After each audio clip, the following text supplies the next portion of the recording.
এই দোয়াটি যদি আপনি 7 বার পড়তে পারেন, আল্লাহ তাআলা দুনিয়া এবং আখিরাতের দায়িত্ব নিজে গ্রহণ করে নেবেন।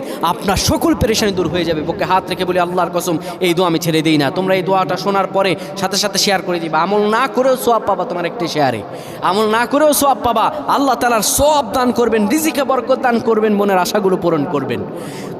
ও আমার প্রাণের ভাইয়েরা, বিশ্ব নবী মুহাম্মাদুর রাসূলুল্লাহ সাল্লাল্লাহু আলাইহি সাল্লাম বলেন, কোনো ব্যক্তি যদি এই দোয়াটা 7 বার পড়তে পারে, দোয়াটা হলো হাসবি আল্লাহু লা ইলাহা ইল্লাহু আলাইহি তাওয়াক্কালতু ওয়া হুয়া রাব্বুল আরশিল আযীম।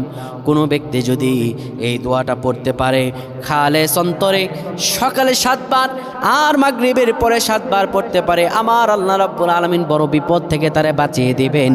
তার দুনিয়া এবং আখিরাতের দায়িত্বগুলো আমার রাব্বুল আলামিন নিজে গ্রহণ করে নেবেন। আল্লাহুম্মা আমিন।